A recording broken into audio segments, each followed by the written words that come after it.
Once plaster is set inside of an alginate mold, you need to get it out by removing the alginate from the container. And here I let the plaster set for about 3 hours, which really is the minimum amount of time you want for that plaster to set up.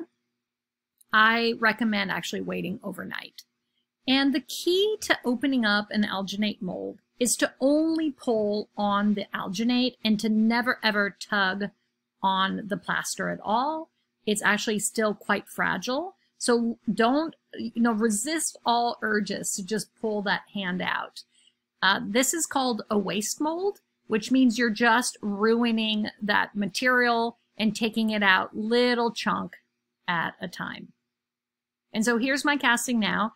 It's got a ton of water in this plaster still. So this is a pretty easy casting. It's all just one solid chunk of plaster. Notice that there's little holes there in that part, and that's just was air bubbles in the plaster. And then these little pimples or bubbles of plaster that you see, you can just scrape those off, but essentially those are there because those were defects in the alginate mold. So if you have chunks that are raised up, that's because there were still bubbles of air in the alginate as it was setting and they filled up with plaster. This tool is called a Sureform tool, and it's essentially a cheese grater for all sorts of sculpture materials. It works great on plaster. So it's a nice way to clean off those edges if you have one. And you can see that the detail on this one came out pretty good, actually. I'm pretty happy with that one. But I do want to show you a much more difficult mold to remove. I'm going to do a little doggy break here for a minute. Okay, this plaster casting I know is much more fragile and delicate. And so I'm going to score with a box cutter, or you can use a little butter knife. And then just tear just one little piece at a time, just very carefully, gently, little bit at a time.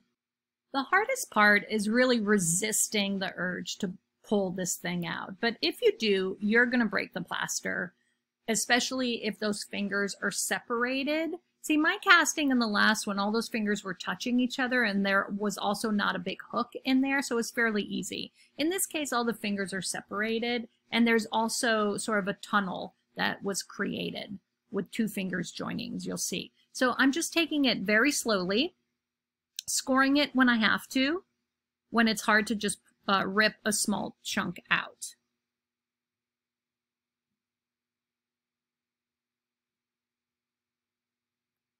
Okay, so once I get the main body of this alginate removed, then you need to be even more careful so that that finger doesn't totally break off.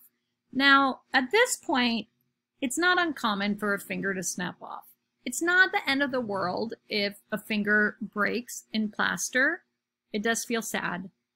But if that happens, what I want you to do is just remove the rest of the alginate and then let the plaster sit overnight, fully dry, and then you can use a 2-part epoxy resin once the plaster is really dry to put them back together. Okay, so this hand was my daughter's hand, and she wanted to do the middle finger, so I'm sorry if that offends anyone. She thought that was pretty cool. And so I'm getting to the point where there's a wad of alginate just stuck in the center of that palm, right?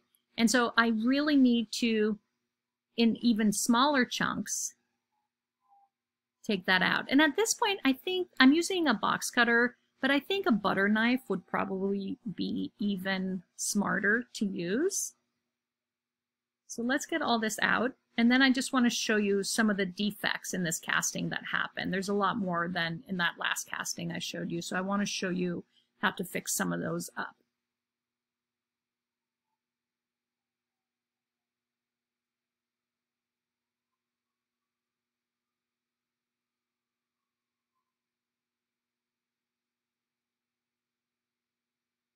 There it is. Okay, so let's take a look at it. Do you see that that pinky finger was hooked around down there? Do you see the pinky finger didn't get cast? So that was air bubbles that was stuck in the mold and got trapped in there, right? So there was a hook like this, and when we went to pour the plaster in, air was trapped in there. So that's the point where you really want to try to just pour a tiny bit of plaster in and then move it sideways and try to jiggle the edges of your container, right? So you pour it in and then really kind of tilt it sideways and do this business all around it, and then add more plaster and then tap it, add more plaster, tap it. That's how you're going to get prevent those little air pockets from getting really stuck there. And then look at the surface detail. So that is where the alginate actually still had air bubbles in it. And so the alginate set with little pockets of air that then got filled with plaster.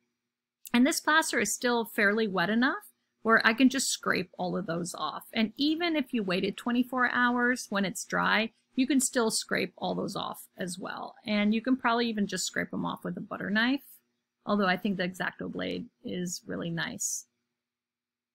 And that pinky finger, for me, I feel like it's just a loss. I'm not going to, you can't mix a tiny bit of plaster and add it to that end of that pinky and expect it to fill in and stick to that. You can maybe perhaps, if you really wanted to, mix some Bondo, some two-part epoxy, and try to patch it. But I think that it's probably important to just let go of this magic trick of making the most perfect casting in the world that looks so realistic and just make a cool artwork with it instead. Okay, there it is.